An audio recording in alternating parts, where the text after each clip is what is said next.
This is a Willow audiobook.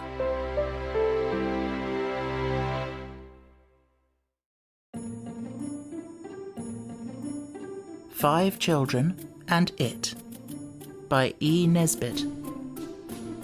Read by Stephen Alexander.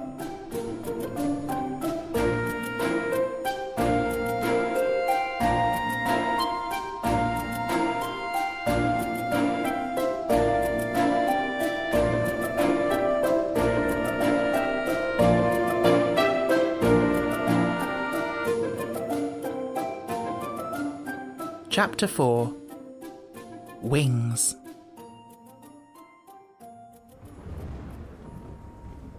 The next day was very wet.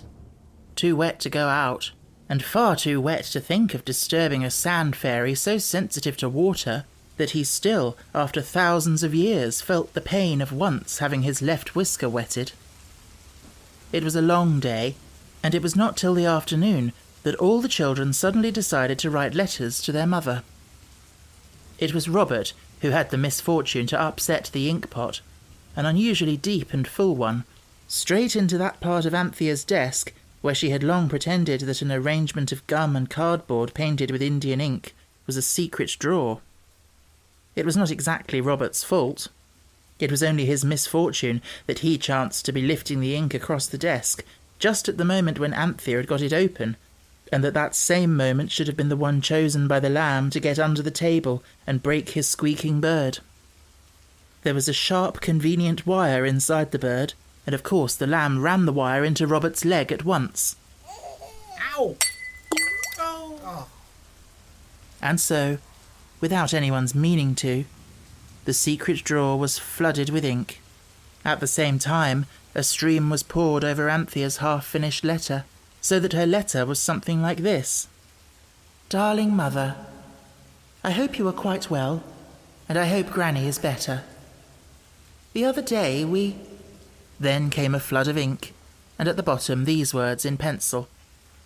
It was not me upset the ink, but it took such a time clearing up, so no more, as it is post time. From your loving daughter, Anthea. Robert's letter had not even been begun. He had been drawing a ship on the blotting paper while he was trying to think of what to say. And of course, after the ink was upset, he had to help Anthea to clean out her desk, and he promised to make her another secret drawer, better than the other. And she said, well, make it now. So it was post time, and his letter wasn't done. And the secret drawer wasn't done either. Cyril wrote a long letter very fast, and then went to set a trap for slugs that he had read about in the Homemade Gardener. And when it was post time, the letter could not be found. And it never was found. Perhaps the slugs ate it. Jane's letter was the only one that went. She meant to tell her mother all about the Psammead. In fact, they had all meant to do this. But she spent so long thinking how to spell the word that there was no time to tell the story properly. And it is useless to tell a story unless you do tell it properly. So she had to be contented with this. My dear mother dear, we are all as good as we can, like you told us to. And the lamb has a little cold, but Martha says it is nothing, only he upset the goldfish into himself yesterday morning. When we were up at the sand pit the other day, we went round by the Safeway where carts go, and we found a... Half an hour went by before Jane felt quite sure that they could none of them spell Psammead, and they could not find it in the dictionary either, though they looked. Then Jane hastily finished her letter. We found a strange thing, but it is nearly post time, so no more at present, from your little girl, Jane. P.S. If you could have a wish come true, what would you have?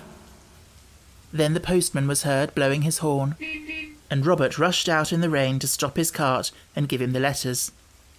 And that was how it happened that, though all the children meant to tell their mother about the sand fairy, somehow or other she never got to know. There were other reasons why she never got to know, but these come later. The next day, Uncle Richard came and took them all to Maidstone in a wagonette, all except the lamb. Uncle Richard was the very best kind of uncle. He bought them toys at Maidstone. He took them into a shop and let them all choose exactly what they wanted, without any restrictions about price, and no nonsense about things being instructive. It is very wise to let children choose exactly what they like, because they are very foolish and inexperienced, and sometimes they will choose a really instructive thing without meaning to. This happened to Robert, who chose at the last moment and in a great hurry a box with pictures on it of winged bulls with men's heads, and winged men with eagles' heads. He thought there would be animals inside, the same as on the box. When he got it home, it was a Sunday puzzle about ancient Nineveh. The others chose in haste, and were happy at leisure. Cyril had a model engine, and the girls had 2 dolls, as well as a china tea set with forget-me-nots on it to be between them. The boys between them was bow and arrows. Then Uncle Richard took them on the beautiful Medway in a boat, and then they all had tea at a beautiful pastry cook's, and when they reached home it was far too late to have any wishes that day. They did not tell Uncle Richard anything about the Psammead. I do not know why, and they do not know why, but I dare say you can guess. The day after Uncle Richard had behaved so handsomely was a very hot day indeed. The people who decide what the weather is to be, and put its orders down for it in the newspapers every morning, said afterwards that it was the hottest day there had been for years. They had ordered it to be warmer, some showers, and warmer it certainly was. In fact, it was so busy being warmer that it had no time to attend to the order about the showers, so there weren't any. Have you ever been up at 5 o'clock on a fine summer morning? It is very beautiful. The sunlight is pinky and yellowy, and all the grass and trees are covered with dew diamonds, and all the shadows go the opposite way to the way they do in the evening, which is very interesting and makes you feel as though you were in a new other world. Anthea awoke at 5. She had made herself wake, and I must tell you how it is done, even if it keeps you waiting for the story to go on. You get into bed at night, and lie down quite flat on your little back, with your hands straight down by your sides. Then you say, "I must wake up at 5, or 6, or 7, or 8, or 9, or whatever the time is that you want." And as you say it, you push your chin down onto your chest, and then bang your head back on the pillow, and you do this as many times as there are ones in the time you want to wake up at. It is quite an easy sum.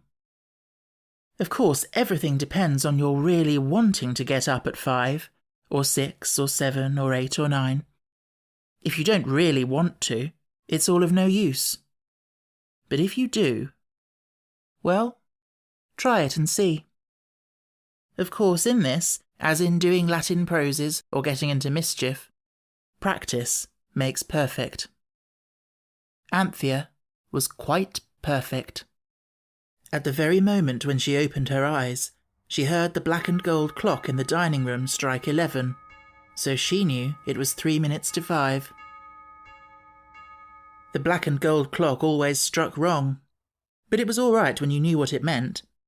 It was like a person talking a foreign language. If you know the language, it is just as easy to understand as English, and Anthea knew the clock language. She was very sleepy, but she jumped out of bed and put her face and hands into a basin of cold water. This is a fairy charm that prevents your wanting to get back into bed again. Then she dressed and folded up her nightgown.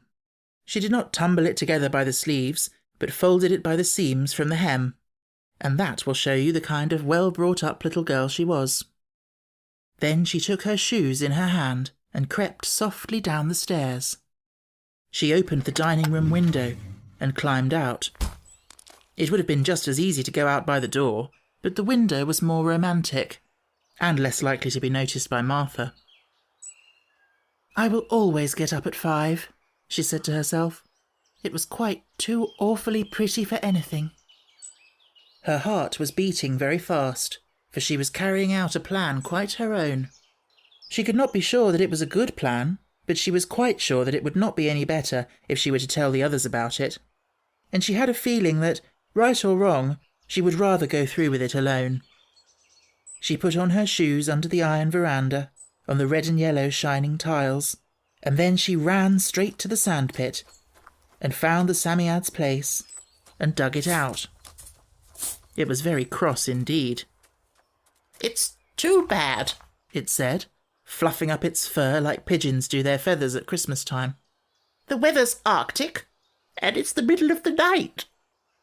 "I'm so sorry," said Anthea gently, and she took off her white pinafore and covered the sand fairy up with it, all but its head, its bat's ears, and its eyes that were like a snail's eyes. "Thank you," it said. "That's better. What's the wish this morning?" "I don't know," she said. "That's just it. You see, we've been very unlucky so far.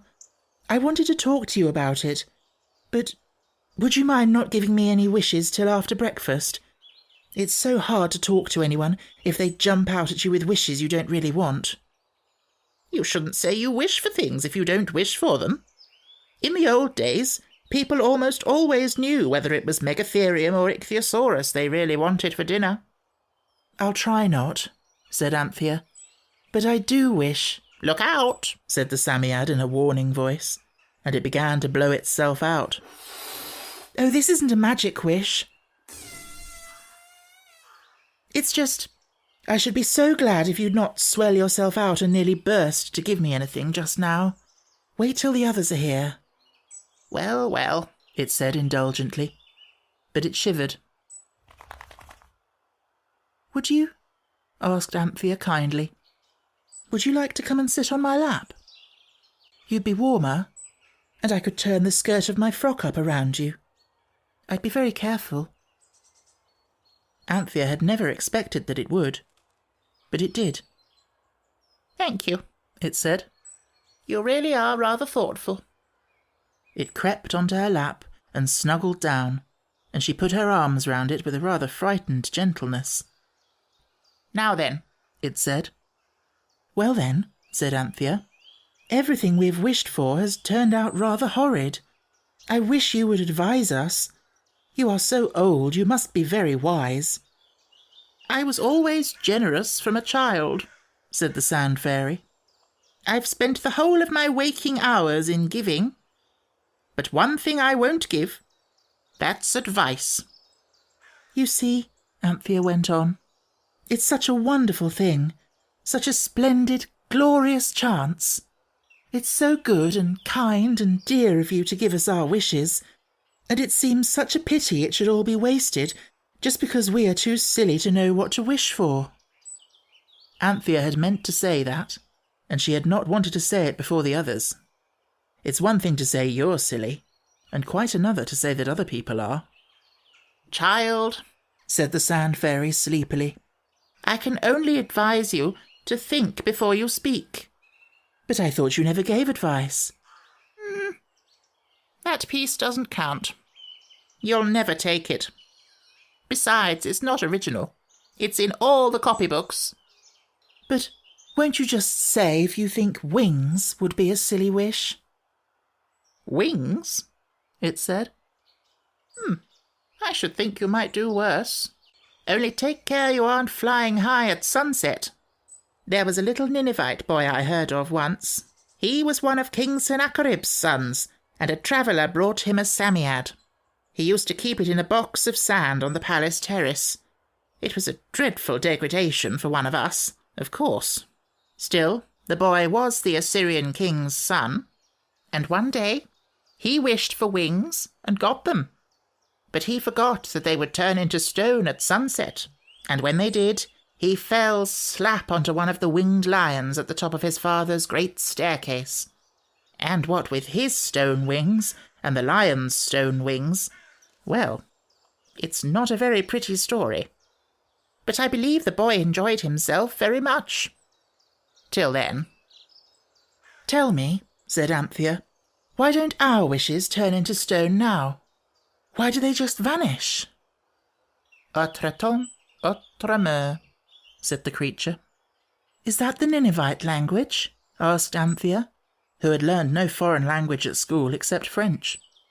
"What I mean is," the Psammead went on, "that in the old days people wished for good, solid, everyday gifts, Mammoths and pterodactyls and things, and those could be turned into stone as easy as not. But people wish such high-flying, fanciful things nowadays. How are you going to turn being beautiful as the day, or being wanted by everybody, into stone? You see, it can't be done. And it would never do to have two rules. So they simply vanish. If being beautiful as the day could be turned into stone, it would last an awfully long time, you know. Much longer than you would. Just look at the Greek statues. It's just as well as it is. Goodbye. I am so sleepy. It jumped off her lap, dug frantically, and vanished. Anthea was late for breakfast. It was Robert who quietly poured a spoonful of molasses down the lamb's frock so that he had to be taken away and washed thoroughly directly after breakfast. And it was, of course, a very naughty thing to do, yet it served two purposes. It delighted the lamb, who loved above all things to be completely sticky, and it engaged Martha's attention so that the others could slip away to the sandpit without the lamb. They did it, and in the lane Anthea, breathless from the scurry of that slipping, panted out, "I want to propose we take turns to wish. Only nobody's to have a wish if the others don't think it's a nice wish. Do you agree?" "Who's to have first wish?" asked Robert cautiously. "Me, if you don't mind," said Anthea apologetically. "And I've thought about it, and it's wings." There was a silence. The others rather wanted to find fault, but it was hard, because the word wings raised a flutter of joyous excitement in every breast. "Not so dusty," said Cyril generously, and Robert added, "Really, Panther, you're not quite such a fool as you look." Jane said, "I think it would be perfectly lovely. It's like a bright dream of delirium." They found the sand fairy easily. Anthea said, "I wish we all had beautiful wings to fly with." The sand fairy blew himself out. And next moment, each child felt a funny feeling, half heaviness and half lightness, on its shoulders. The Psammead put its head on one side and turned its snail eyes from one to the other. "Not so dusty," it said dreamily. "But really, Robert, you're not quite such an angel as you look." Robert almost blushed. The wings were very big, and more beautiful than you can possibly imagine, for they were soft and smooth, and every feather lay neatly in its place. And the feathers were of the most lovely mixed changing colours, like the rainbow or iridescent glass, or the beautiful scum that sometimes floats on water that is not at all nice to drink. "Oh, but can we fly?" Jane said, standing anxiously first on one foot and then on the other. "Look out," said Cyril. "You're treading on my wing." "Does it hurt?" asked Anthea with interest. But no one answered, for Robert had spread his wings and jumped up, and now he was slowly rising in the air. He looked very awkward in his knickerbocker suit. His boots in particular hung helplessly and seemed much larger than when he was standing in them. But the others cared but little how he looked, or how they looked for that matter, for now they all spread their wings out and rose in the air. Of course, you all know what flying feels like, because everyone has dreamed about flying, and it seems so beautifully easy. Only you can never remember how you did it, and as a rule you have to do it without wings in your dreams, which is more clever and uncommon, but not so easy to remember the rule for. Now the 4 children rose flapping from the ground, and you can't think how good the air felt running against their faces. Their wings were tremendously wide when they were spread out, and they had to fly quite a long way apart so as not to get in each other's way. But little things like this are easily learned.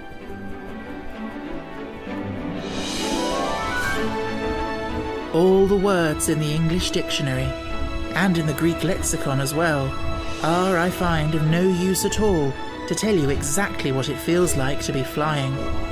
So I will not try.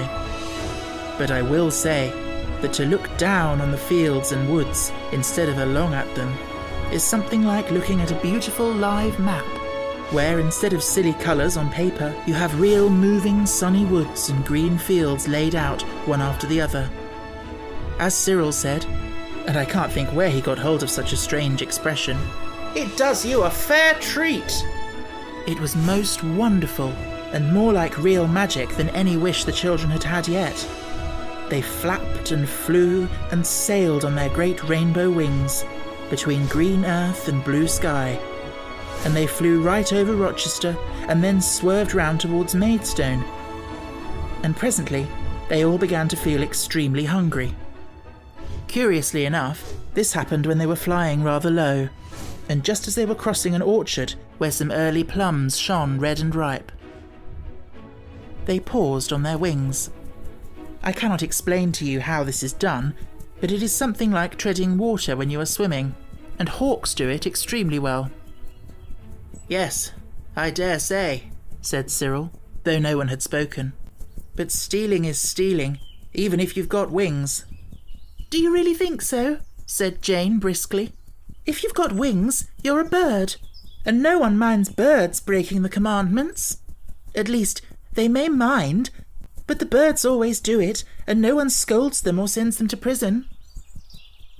It was not so easy to perch on a plum tree as you might think, because the rainbow wings were so very large, but somehow they all managed to do it, and the plums were certainly very sweet and juicy.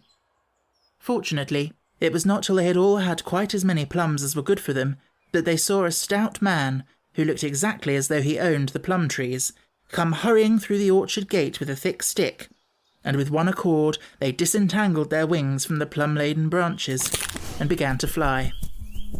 The man stopped short, with his mouth open, for he had seen the boughs of his tree moving and twitching, and he had said to himself, "Them young varmint, at it again," and he had come out at once, for the lads of the village had taught him in past seasons that plums want looking after.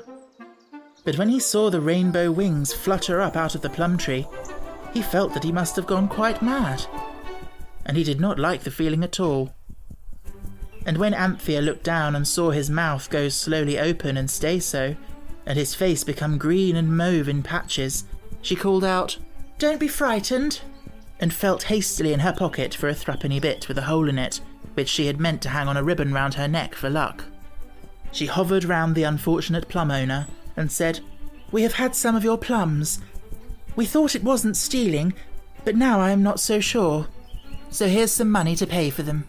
She swooped down towards the terror-stricken grower of plums and slipped the coin into the pocket of his jacket, and in a few flaps she had rejoined the others. The farmer sat down on the grass suddenly and heavily. "Well, I'm blessed," he said. "This here is what they call delusions, I suppose. But this here threepenny," he had pulled it out and bitten it, "that's real enough. Well, from this day forth, I'll be a better man. It's the kind of thing to sober a chap for life, this is. I'm glad it was only wings, though. I'd rather see the birds as aren't there and couldn't be, even if they pretend to talk, than some things as I could name." He got up slowly and heavily and went indoors, and he was so nice to his wife that day that she felt quite happy, and said to herself, "Law, whatever ever come to the man?" and smartened herself up and put a blue ribbon bow at the place where her collar fastened on, and looked so pretty that he was kinder than ever. So perhaps the winged children really did do one good thing that day. If so, it was the only one, for really there is nothing like wings for getting you into trouble. But on the other hand, if you are in trouble, there is nothing like wings for getting you out of it. This was the case in the matter of the fierce dog who sprang out at them when they had folded up their wings as small as possible and were going up to a farm door to ask for a crust of bread and cheese, for in spite of the plums they were soon just as hungry as ever again. Now there is no doubt whatever that, if the four had been ordinary wingless children, that black and fierce dog would have had a good bite out of the brown stockinged leg of Robert, who was the nearest. But at its first growl, there was a flutter of wings, and the dog was left to stray at his chain and stand on his hind legs as if he were trying to fly too. They tried several other farms, but at those where there were no dogs, the people were far too frightened to do anything but scream. And at last, when it was nearly 4 o'clock, and their wings were getting miserably stiff and tired, they alighted on a church tower and held a council of war. "We can't possibly fly all the way home without dinner or tea," said Robert, with desperate decision. "And nobody will give us any dinner, or even lunch, let alone tea," said Cyril. "Perhaps the clergyman here might," suggested Anthea. "He must know all about angels." "Anybody could see we're not that," said Jane. "Look at Robert's boots and Squirrel's plaid necktie." "Well," said Cyril firmly, "if the country you're in won't sell you provisions, you take them. In wars, I mean. I'm quite certain you do. And even in other stories, no good brother would allow his little sisters to starve in the midst of plenty." "Plenty?" repeated Robert hungrily, and the others looked vaguely round the bare leads of the church tower and murmured, "In the midst of?" "Yes," said Cyril impressively. "There is a larder window at the side of the clergyman's house, and I saw things to eat inside, custard pudding and cold chicken and tongue, and pies and jam. It's rather a high window, but with wings." "How clever of you," said Jane. "Not at all," said Cyril modestly. "Any born general, Napoleon or the Duke of Marlborough, would have seen it just the same as I did." "It seems very wrong," said Anthea. "Nonsense," said Cyril. "What was it Sir Philip Sidney said when the soldier wouldn't give him a drink? 'My necessity is greater than his.'" "We'll club together our money, though, and leave it to pay for the things, won't we?" Anthea was persuasive and very nearly in tears, because it is most trying to feel enormously hungry and unspeakably sinful at one and the same time. "Some of it," was the cautious reply. Everyone now turned out its pockets on the lead roof of the tower, where visitors for the last 150 years had cut their own and their sweethearts' initials with penknives in the soft lead. There was 5 and 7 halfpenny altogether, and even the upright Anthea admitted that it was too much to pay for 4 people's dinners. Robert said he thought 18, and half a crown was finally agreed to be handsome. So Anthea wrote on the back of her last term's report, which happened to be in her pocket, and from which she first tore her own name and that of the school, the following letter. "Dear Reverend Clergyman, we are very hungry indeed because of having to fly all day, and we think it is not stealing when you are starving to death. We are afraid to ask you for fear you should say no, because of course you know about angels, but you would not think we were angels.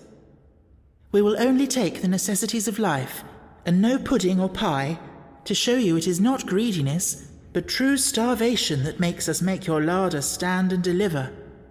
But we are not highwaymen by trade." "Cut it short," said the others with one accord. And Anthea hastily added, "Our intentions are quite honourable if you only knew, and here is half a crown to show we are sincere and grateful. Thank you for your kind hospitality. From us 4. The half-crown was wrapped in this letter, and all the children felt that when the clergyman had read it, he would understand everything, as well as anyone could who had not even seen the wings. "Now," said Cyril, "of course there's some risk. We'd better fly straight down the other side of the tower, and then flutter low across the churchyard and in through the shrubbery. There doesn't seem to be anyone about, but you never know. The window looks out into the shrubbery. It is embowered in foliage, like a window in a story. I'll go in and get the things. Robert and Anthea can take them as I hand them out through the window, and Jane can keep watch. Her eyes are sharp, and whistle if she sees anyone about. Shut up, Robert, she can whistle quite well enough for that anyway. It ought not to be a very good whistle. It'll sound more natural and bird-like. Now then, off we go." I cannot pretend that stealing is right. I can only say that on this occasion it did not look like stealing to the hungry 4, but appeared in the light of a fair and reasonable business transaction. They had never happened to learn that a tongue, hardly cut into, a chicken and a half, a loaf of bread and a siphon of soda water cannot be bought in shops for £0.50. These were the necessaries of life, which Cyril handed out of the larder window when, quite unobserved and without hindrance or adventure, he had led the others to that happy spot. He felt that to refrain from jam, apple turnovers, cake and mixed candied peel was a really heroic act, and I agree with him. He was also proud of not taking the custard pudding, and there I think he was wrong, because if he had taken it there would have been a difficulty about returning the dish. No one, however starving, has a right to steal china pie dishes with little pink flowers on them. The soda water siphon was different. They could not do without something to drink, and as the maker's name was on it, they felt sure it would be returned to him wherever they might leave it. If they had time, they would take it back themselves. The man appeared to live in Rochester, which would not be much out of the way of their home. Everything was carried up to the top of the tower and laid down on a sheet of kitchen paper which Cyril had found on the top shelf of the larder.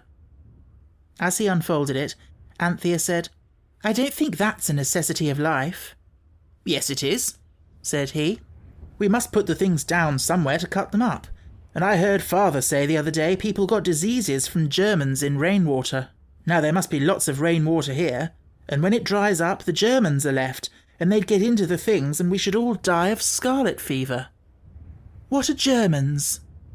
"Little waggly things you see with microscopes," said Cyril with a scientific air. "They give you every illness you can think of. I'm sure the paper was a necessary, just as much as the bread and meat and water. Now then. Oh my eyes, I am hungry." I do not wish to describe the picnic party on the top of the tower. You can imagine well enough what it is like to carve a chicken and a tongue with a knife that is only one blade and that snapped off short about halfway down. But it was done. Eating with your fingers is greasy and difficult, and paper dishes soon get to look very spotty and horrid. But one thing you can't imagine, and that is how soda water behaves when you try to drink it straight out of a siphon, especially a quite full one. But if imagination will not help you, experience will, and you can easily try it for yourself if you can get a grown-up to give you the siphon. If you want to have a really thorough experience, put the tube in your mouth and press the handle very suddenly and very hard. You had better do it when you are alone, and out of doors is best for this experiment. However you eat them, tongue and chicken and new bread are very good things, and no one minds being sprinkled a little with soda water on a really fine hot day. So that everyone enjoyed the dinner very much indeed, and everyone ate as much as it possibly could. First, because it was extremely hungry, and secondly because, as I said, tongue and chicken and new bread are very nice. Now, I dare say you will have noticed that if you have to wait for your dinner till long after the proper time, and then eat a great deal more dinner than usual, and sit in the hot sun on the top of a church tower, or even anywhere else, you become soon and strangely sleepy. Now, Anthea and Jane and Cyril and Robert were very like you in many ways, and when they had eaten all they could, and drunk all there was, they became sleepy, strangely and soon. Especially Anthea, because she had got up so early. One by one, they left off talking and leaned back, and before it was a quarter of an hour after dinner, they had all curled round and tucked themselves up under their large, soft, warm wings, and were fast asleep. And the sun was sinking slowly in the west. I must say it was in the west, because it is usual in books to say so, for fear careless people should think it was setting in the east. In point of fact, it was not exactly in the west either, but that's near enough. The sun, I repeat, was sinking slowly in the west, and the children slept warmly and happily on, for wings are cosier than eider-down quilts to sleep under. The shadow of the church tower fell across the churchyard, and across the vicarage, and across the field beyond, and presently there were no more shadows, and the sun had set, and the wings were gone. And still the children slept. But not for long. Twilight is very beautiful, but it is chilly, and you know, however sleepy you are, You wake up soon enough if your brother or sister happens to be up first and pulls your blankets off you." The 4 wingless children shivered and woke. And there they were, on the top of a church tower in the dusky twilight, with blue stars coming out by 1s and 2s and 10s and 20s over their heads, miles away from home, with 3 and 3 halfpence in their pockets, and a doubtful act about the necessities of life to be accounted for if anyone found them with the soda-water siphon. They looked at each other. Cyril spoke first, picking up the siphon.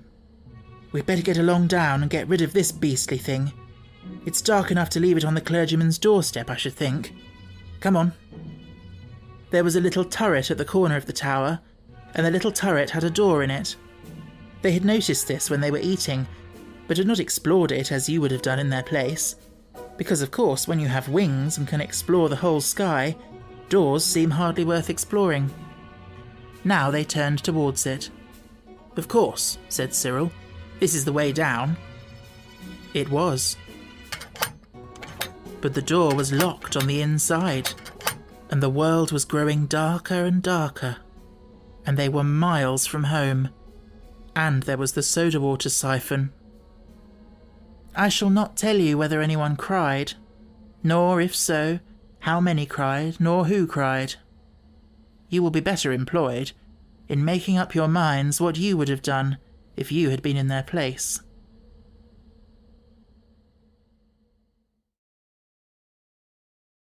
Willow Audiobooks is a creator on Patreon now. If you sign up as a patron, you can choose how you want to contribute. Anything you can give to help us to keep doing this consistently, because it is a lot of work. If you've enjoyed these books, if you continue to enjoy listening to them, if you appreciate what I'm doing, it would mean the absolute world if just to have your support. The basic reward which you will get on every tier includes postcard prints of Benjamin Callery, lovely illustrations. If you love the stories, I think they're really nice to have around. You could send them to a friend, you could, do whatever you want, put them on your wall. You can have early access to get the whole audiobook in one go rather than having to wait for the weekly episode. So there are little perks. If you go on patreon.com/willowaudiobooks, have a little look, you will see. Chapter 5. No Wings. Whether anyone cried or not, there was certainly an interval during which none of the party was quite itself. When they grew calmer, Anthea put her handkerchief in her pocket and her arm round Jane, and said, "It can't be for more than one night. We can signal with our handkerchiefs in the morning, they'll be dry then, and someone will come up and let us out." "And find the siphon," said Cyril gloomily, "and we shall be sent to prison for stealing." "You said it wasn't stealing. You said you were sure it wasn't." "I'm not sure now," said Cyril shortly. "Let's throw the beastly thing slap away among the trees," said Robert. "Then no one can do anything to us." "Oh, yes." Cyril's laugh was not a light-hearted one. "And hit some chap on the head, and be murderers as well as the other thing." "But we can't stay up here all night," said Jane. "And I want my tea." "You can't want your tea," said Robert. "You've only just had your dinner." "But I do want it," she said, "especially when you begin talking about stopping up here all night. Oh, Panther, I want to go home. I want to go home." "Hush, hush," Anthea said. "Don't, dear. It'll be all right, somehow. Don't. "Let her cry," said Robert desperately. "If she howls loud enough, someone may hear and come and let us out." "And see the soda-water thing," said Anthea swiftly. "Robert, don't be a brute. Oh, Jane, do try to be a man. It's just the same for all of us." Jane did try to be a man, and reduced her howls to sniffs. There was a pause. Then Cyril said slowly, "Look here. We must risk that siphon. I'll button it up inside my jacket. Perhaps no one will notice it. You others keep well in front of me. There are lights in the clergyman's house. They've not gone to bed yet. We must just yell as loud as ever we can. Now all scream when I say 3. Robert, you do the yell like a railway engine, and I'll do the cooee like father's. The girls can do as they please. 1, 2, 3. Help! A fourfold yell rent the silent peace of the evening, and a maid at one of the vicarage windows paused with her hand on the blind cord. 1, 2, 3. Another yell, piercing and complex, startled the owls and starlings to a flutter of feathers in the belfry below. The maid fled from the vicarage window and ran down the vicarage stairs and into the vicarage kitchen, and fainted as soon as she had explained to the manservant and the cook's cousin that she had seen a ghost. It was quite untrue, of course, but I suppose the girls' nerves were a little upset by the yelling. 1, 2, 3. The vicar was on his doorstep by this time, and there was no mistaking the yell that greeted him. "Goodness me," he said to his wife. "My dear, someone's being murdered in the church. Give me my hat and a thick stick, and tell Andrew to come after me. I expect it's the lunatic who stole the tongue." The children had seen the flash of light when the vicar opened his front door. They had seen his dark form on his doorstep, and they had paused for breath, and also to see what he would do. When he turned back for his hat, Cyril said hastily, "He thinks he only fancied he heard something. You don't half yell. Now. 1, 2, 3. It was certainly a whole yell this time, and the vicar's wife flung her arms round her husband and screamed a feeble echo of it. "You shan't go," she said. "Not alone. Jessie?" The maid unfainted and came out of the kitchen. "Send Andrew at once. There's a dangerous lunatic in the church, and he must go immediately and catch it." "I expect he will catch it too," said Jessie to herself as she went through the kitchen door. "Here, Andrew," she said. "There's someone screaming like mad in the church, and the missus says you ought to go along and catch it." "Not alone, I don't," said Andrew in low, firm tones. To his master he merely said, "Yes, sir." "You heard those screams?" "I did think I noticed a sort of something," said Andrew. "Well, come on then," said the vicar. "My dear, I must go." He pushed her gently into the sitting room, banged the door, and rushed out, dragging Andrew by the arm. A volley of yells greeted them. As it died into silence, Andrew shouted, "Hello, you there? Did you call?"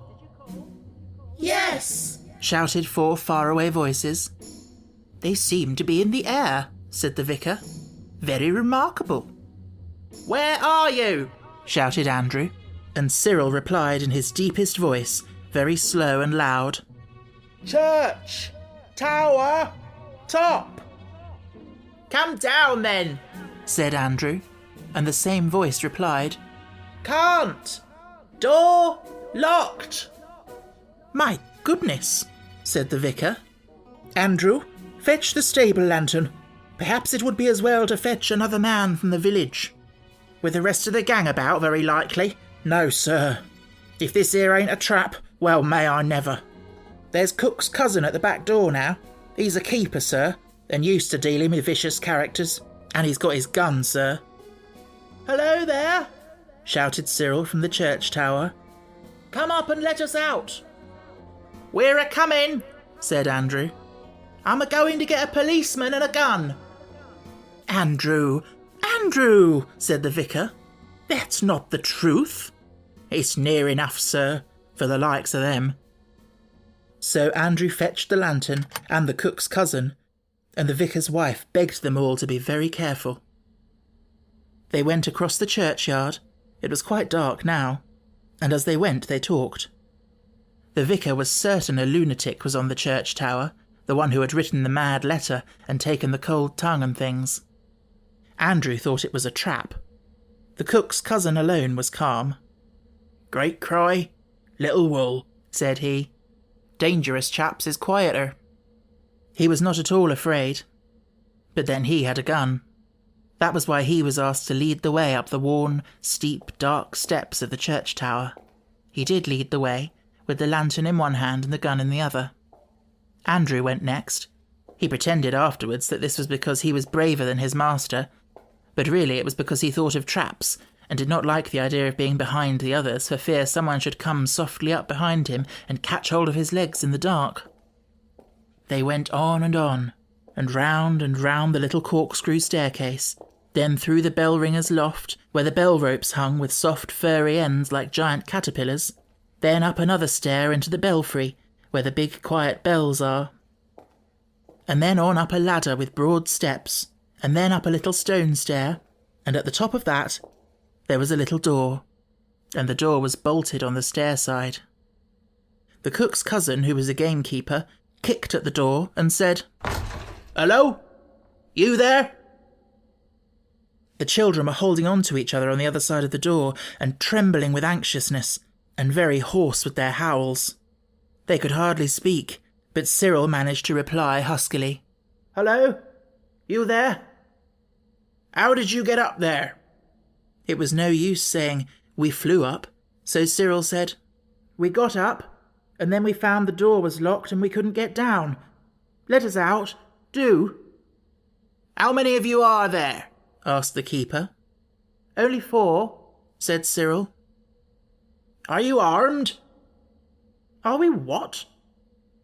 "I've got my gun handy, so you'd best not try any tricks," said the keeper. "If we open the door, will you promise to come quietly down and no nonsense?" Yes! Oh, yes! said all the children together. "Bless me," said the vicar. "Surely that was a female voice." "Shall I open the door, sir?" said the keeper. Andrew went down a few steps, to leave room for the others, he said afterwards. "Yes," said the vicar. "Open the door." "Remember," he said through the keyhole, "we have come to release you. You will keep your promise to refrain from violence." "Oh, this bolt do stick," said the keeper. "Anyone would think it hadn't been drawed for half a year." As a matter of fact, it hadn't. When all the bolts were drawn, the keeper spoke deep-chested words through the keyhole. "I don't open," said he, "till you've gone over to the other side of the tower. And if one of you comes at me, I fire. Now!" We're all over on the other side, said the voices. The keeper felt pleased with himself and owned himself a bold man when he threw open that door and, stepping out into the leads, flashed the full light of the stable lantern onto the group of desperadoes standing against the parapet on the other side of the tower. He lowered his gun, and he nearly dropped the lantern. "So help me," he cried, "if they ain't a pack of kiddies." The vicar now advanced. "How did you come here?" he asked severely. "Tell me at once." "Oh, take us down," said Jane, catching at his coat, "and we'll tell you anything you like. You won't believe us, but it doesn't matter. Oh, take us down." The others crowded round him with the same entreaty. All but Cyril. He had enough to do with the soda-water siphon, which would keep slipping down under his jacket. It needed both hands to keep it steady in its place. But he said, standing as far out of the lantern light as possible, "Please do take us down." So they were taken down. It is no joke to go down a strange church tower in the dark, but the keeper helped them, only Cyril had to be independent because of the soda-water siphon. It would keep trying to get away. Halfway down the ladder, it all but escaped. Cyril just caught it by its spout, and as nearly as possible lost his footing. He was trembling and pale when at last they reached the bottom of the winding stair and stepped out onto the flags of the church porch. Then suddenly the keeper caught Cyril and Robert each by an arm. "You bring along the girls, sir," said he. "You and Andrew can manage them." "Let go," said Cyril. "We aren't running away. We haven't hurt your old church. Leave go." "You just come along," said the keeper, and Cyril dared not oppose him with violence, because just then the siphon began to slip again. So they were marched into the vicarage study, and the vicar's wife came rushing in. "Oh, William, are you safe?" she cried. Robert hastened to allay her anxiety. "Yes," he said. "He's quite safe. We haven't hurt him at all. And please, we're very late, and they'll be anxious at home. Could you send us home in your carriage?" "Or perhaps there's a hotel near where we could get a carriage," said Anthea. "Martha will be very anxious as it is." The vicar had sunk into a chair, overcome by emotion and amazement. Cyril had also sat down and was leaning forward with his elbows on his knees because of that soda-water siphon. "But how did you come to be locked up in the church tower?" asked the vicar. "We went up," said Robert slowly, "and we were tired and we all went to sleep, and when we woke up we found the door was locked, so we yelled." "I should think you did," said the vicar's wife. "Frightening everybody out of their wits like this. You ought to be ashamed of yourselves." "We are," said Jane gently. "But who locked the door?" asked the vicar. "I don't know at all," said Robert, with perfect truth. "Do please send us home." "Well, really," said the vicar, "I suppose we'd better. Andrew, put the horse to, and you can take them home." "Not alone, I don't," said Andrew to himself. "And," the vicar went on, "let this be a lesson to you." He went on talking, and the children listened miserably. But the keeper was not listening. He was looking at the unfortunate Cyril. He knew all about poachers, of course, so he knew how people look when they're hiding something. The vicar had just got to the part about trying to grow up to be a blessing to your parents and not a trouble and a disgrace, when the keeper suddenly said, "Ask him what he's got there under his jacket." And Cyril knew the concealment was at an end. So he stood up and squared his shoulders and tried to look noble, like the boys in books that no one can look in the face of and doubt that they come of brave and noble families and will be faithful to the death. And he pulled out the siphon and said, "Well, there you are then." There was silence. Cyril went on. There was nothing else for it. "Yes, we took this out of your larder, and some chicken and tongue and bread. We were very hungry, and we didn't take the custard or jam. We only took bread and meat and water, and we couldn't help its being soda kind, just the necessaries of life, and we left £0.50 to pay for it, and we left a letter, and we're very sorry, and my father will pay a fine and anything you like, but don't send us to prison. Mother would be so vexed. You know what you said about not being a disgrace? Well, don't you go and do it to us, that's all. We're as sorry as we can be. There." "However did you get up to the larder window?" said Mrs. Vicar. "I can't tell you that," said Cyril firmly. "Is this the whole truth you've been telling me?" asked the clergyman. "No," said Jane suddenly. "It's all true, but it's not the whole truth. We can't tell you that. It's no good asking. Oh, do forgive us and take us home." She ran to the vicar's wife and threw her arms round her. The vicar's wife put her arms round Jane, and the keeper whispered behind his hand to the vicar, "They're all right, sir. I expect it's a pal they're standing by. Someone put 'em up to it, and they won't peach. Game little kids." "Tell me," said the vicar kindly, "are you screening someone else? Had anyone else anything to do with this?" "Yes," said Anthea, thinking of the Psammead, "but it wasn't their fault." "Very well, my dears," said the vicar. "Then let's say no more about it. Only just tell us why you wrote such an odd letter." "I don't know," said Cyril. "You see, Anthea wrote it in such a hurry, and it really didn't seem like stealing then. But afterwards, when we found we couldn't get down off the church tower, it seemed just exactly like it. We are all very sorry." "Say no more about it," said the vicar's wife.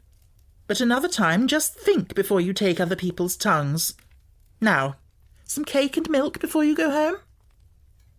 When Andrew came to say that the horse was put to, and was he expected to be led alone into the trap that he had plainly seen from the first, he found the children eating cake and drinking milk and laughing at the vicar's jokes. Jane was sitting on the vicar's wife's lap. So you see, they got off better than they deserved.